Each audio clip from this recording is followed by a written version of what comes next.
Welcome to botany class. Let's move to the next topic, nutrition in bacteria. Nutrition in bacteria classifies into two different types. They are autotrophic mode of nutrition and heterotrophic mode of nutrition. Nutrition. There are two different types of nutrition observed in bacteria. They are autotrophic and heterotrophic. As you know, autotrophic mode of nutrition, the organisms which has the ability to synthesize its own food. So, there are some bacteria which leads autotrophic mode of nutrition.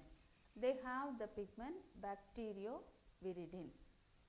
With the help of this, it uses the source of energy as sunlight and prepares its own food and lead autotrophic mode of nutrition. But certain organisms of bacteria lead heterotrophic mode of nutrition. They do not synthesize its own food. They depend upon some other organism. So, it leads parasitic organism, or it leads saprophytic, or it shows symbiotic association. You know the differences among these all: parasites, saprophytes and symbiosis. Parasitic organisms are the organisms which depends upon another living organisms for its food. Then saprophytic organisms which depends upon dead and decayed organisms for its food. And symbiotic relationship, there are some mutual relationship between two different organisms. For example, rhizobium. Rhizobium is the bacteria which has the relationship in the root nodules of leguminous plants. So, heterotrophic mode of nutrition, they are leading parasitic or saprophytic or symbiotic relationship. So, nutrition, mode of nutrition in bacteria is broadly classified into autotrophic and heterotrophic. Now, autotrophic mode of nutrition again classified into two different types. They are photoautotroph and chemoautotroph. Photoautotroph, chemoautotroph. Photo, as the name indicates, in photoautotrophic organisms, they observe energy from the sun. The source of energy obtained from this organisms are light energy from the sun, and it leads photoautotrophic mode of nutrition. But chemoautotrophic, the energy do not obtain from the sunlight, but some chemical reactions, they derive energy in the form of organic or inorganic substances. That is the difference between photoautotroph and chemoautotroph. So, photoautotrophic organisms which contains a pigment, that is bacteriochlorophyll, bacterioviridin. With the help of this, it derive energy and it synthesize its own food. So, this photoautotrophic organisms are two more types, photolithotroph and photoorganolithotroph. What are the two types? Photolithotroph and photoorganotroph. Organotroph. Photolithotroph, photoorganotroph. What is the difference among these two? Photolithotroph, here the hydrogen donor is inorganic substance.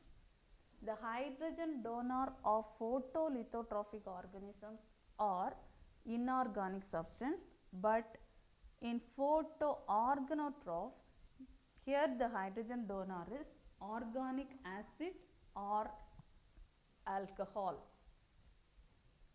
So, there are some examples. Photolithotroph, there are two types of bacteria, green sulfur bacteria and purple sulfur bacteria. Green sulfur bacteria which derive energy as its source is H2S, it derived from H2S. But purple sulfur bacteria, it derives its hydrogen source from thiosulfate. The example of green sulfur bacteria is chlorobium, and purple sulfur bacteria example chromatium. So, photolithotrophic organisms are two different types. They are green sulfur bacteria and purple sulfur bacteria. What's the difference among green sulfur and purple sulfur? Green sulfur derives its energy from H2S.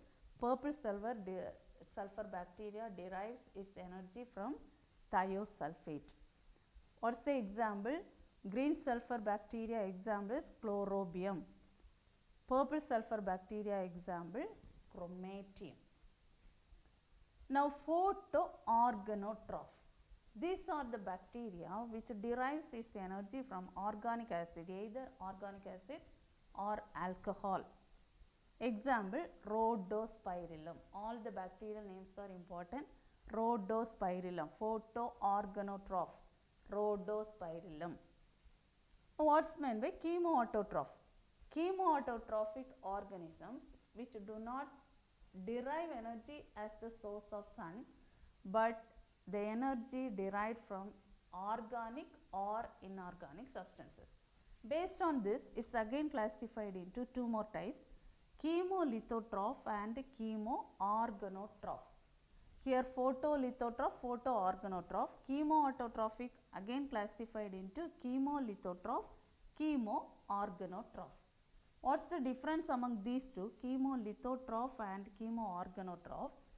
Chemolithotrophic bacteria which oxidize inorganic substances, but chemoorganotroph which oxidizes organic substances.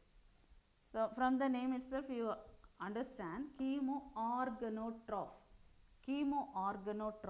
which oxidizes organic substances. Chemolithotroph oxidize inorganic substances. Here inorganic, here organic substances. The example of lithotroph, chemolithotroph is sulfur bacteria, iron bacteria, hydrogen bacteria and nitrifying bacteria. These all bacteria are examples of chemolithotroph. What are they? Sulfur bacteria, iron bacteria, hydrogen bacteria and nitrifying bacteria. Then chemoorganotroph, they oxidizes organic substances. Example, methane bacteria, acetic acid bacteria and lactic acid bacteria. Methane bacteria, acetic acid bacteria, lactic acid bacteria. So, nutrition, autotrophic and heterotrophic. Autotrophic is classified into photoautotroph, chemoautotroph. Again, photoautotroph has two types, photolithotroph, photoorganotroph. Chemoautotrophic again classified into chemolithotroph, chemoorganotroph with example. So, nutrition is one of the 5-mark question. So, first question today is nutrition in bacteria. Now, second question is reproduction.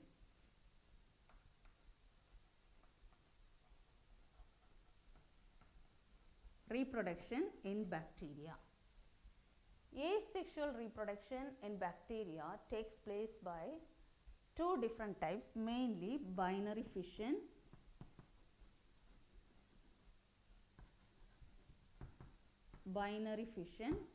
and endospore formation.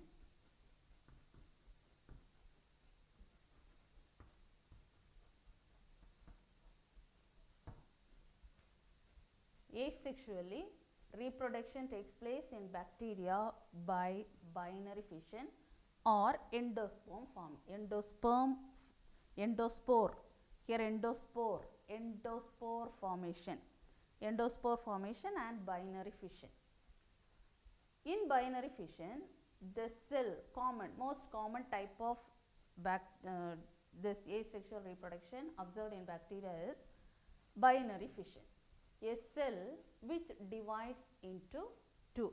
So, during favorable condition, the cell divides. So, a single cell, the cell which contains the genetic material nuclear material. First division taking place in the nuclear material. So here incipient nucleus is there. So this nucleus, it starts, divides, and there is a constriction, medial constriction develops in the cell. So division takes place in the nuclear material followed by the cytoplasm. So this division, there is a constriction develops and finally it divides the cell into two. So due to the constriction, it divides the cell into two. So finally there are two different cells are formed.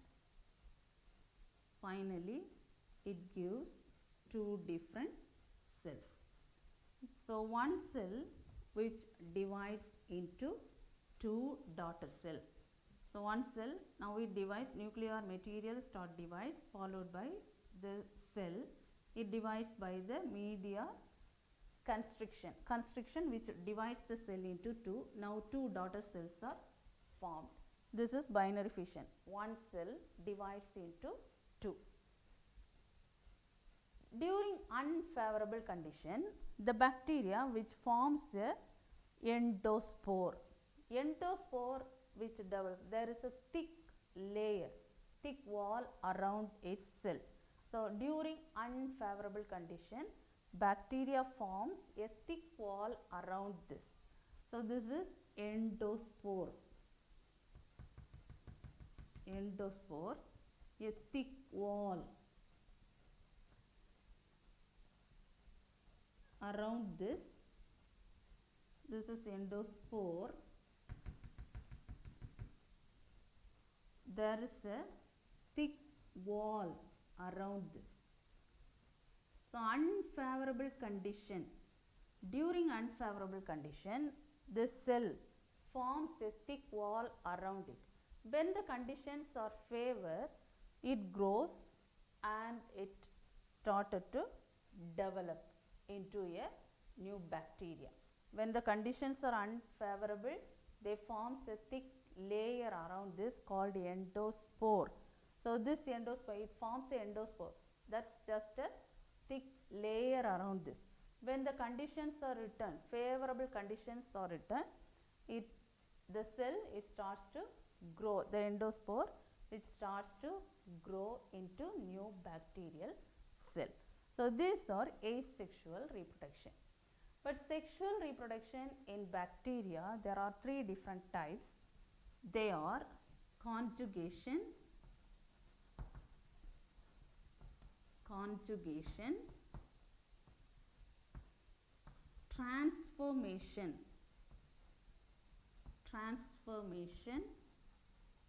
and transduction. Conjugation, sexual reproduction in bacteria which do not form gametes, or formation of gametes are absent, but transfer of genetic material. This genetic material transformation is taking place, that is recombination. So there are three different types: conjugation, transformation and transduction. First of all, conjugation. Conjugation was described by Lederberg and Edward L. Tatum. Conjugation of bacteria demonstrated by Lederberg and Edward L. Tatum in the year 1946 in Escherichia coli bacteria. Common bacteria is E. coli. So during this conjugation, the cell which forms the cell, there are two different cells, the donor and the recipient. This is the donor cell, and it is the recipient. This donor, actually the bacteria which contains the genetic material, it contains the genetic material. There is an extracellular circular DNA plasmid. So this donor cell which contains a fertility factor F plus, fertility factor, this is F minus, F plus is fertility factor.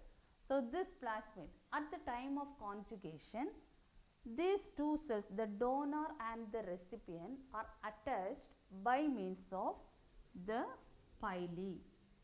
So there is a small appendages, that pili, which attaches the donor and recipient.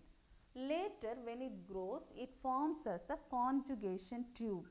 So this pilus which develops into a conjugation tube.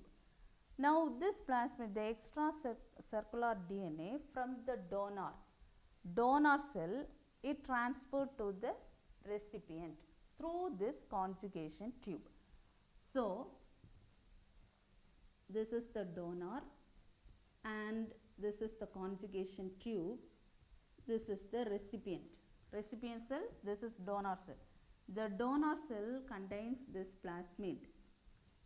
One strand of this plasmid is transferred to the recipient because fertility factor F plus is present in the donor. When this plasmid, when this bacteria replicates, this plasmid, one strand of plasmid transferred to the recipient.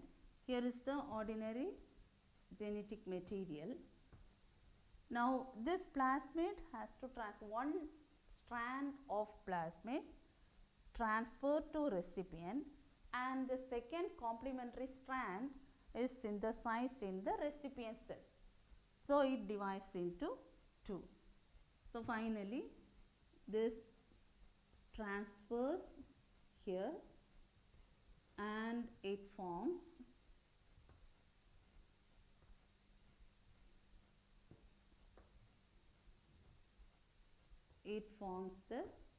develops the second strand and two cells are formed. So this is the plasmid, one strand it transfers, another strand synthesized in the recipient. So F fertility, this is F plus is in donor, F minus in recipient. So this F plus F fertility factor transfers to recipient. This is conjugation, one of the sexual method of reproduction in bacteria. Second type is transformation.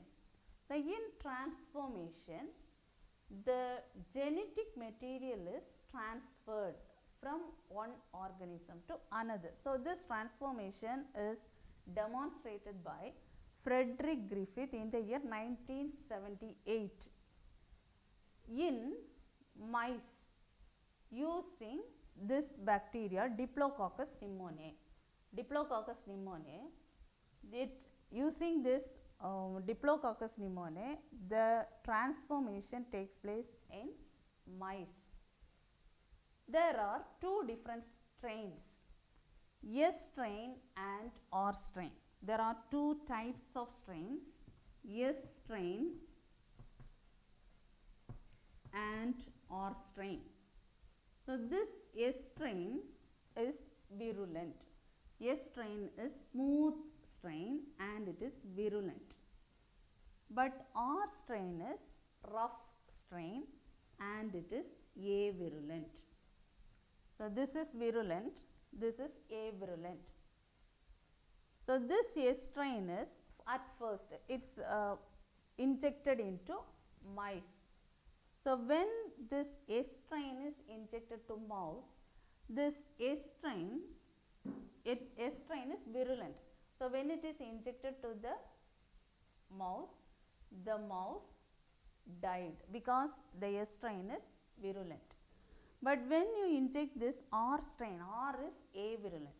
When it is injected to the mouse, the strain, they collected these two strain, S strain and R strain. S strain, when it is injected to mouse, the mouse died because it is virulent. Smooth strain, but it is virulent.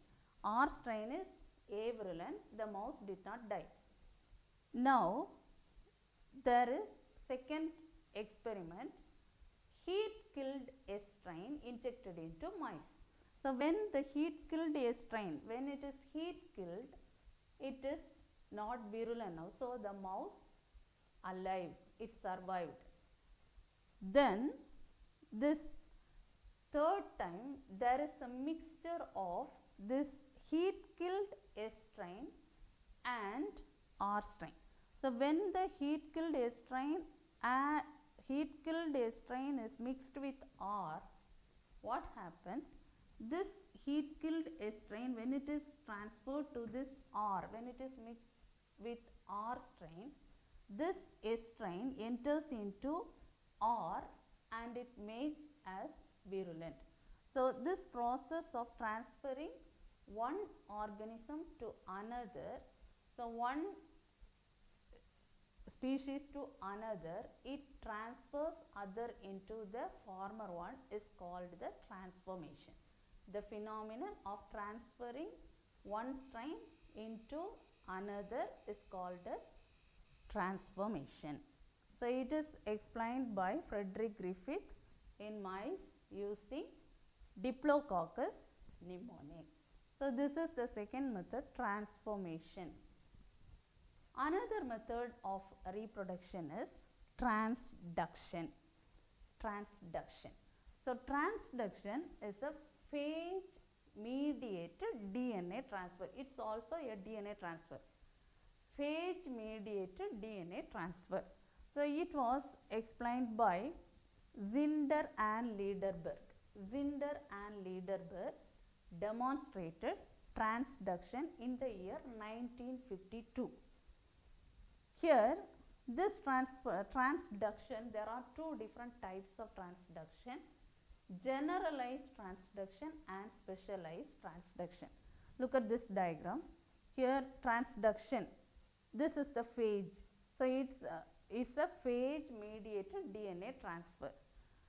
The differences among these two are the generalized and specialized are, in generalized transduction, the phage DNA which transfers at any region of the cell, at any region it injects, but specialized at a particular region. The transformation takes place on a specialized region. So, it is specialized transduction, this is generally. Generally at any region it can join. So, this is bacterial through phage. The genetic material can transfer at any region in generalized transduction, but specialized transduction at a particular region. So, look at this diagram, this is the phage, phage carrying this genetic material which can be transferred. This is the bacterial chromosome. The phage carries the chromosome and it can be introduced into the bacterial chromosome at any region. So, the phage, this is the virulent phage and this is the defective particle, and this is the recipient cell which receives this DNA, and this is called generalized transduction. But in specialized transduction, at a particular place, the defective particle here, it injects into a particular place and it forms the specialized transduction. So, there are two different types of transduction. What is transduction?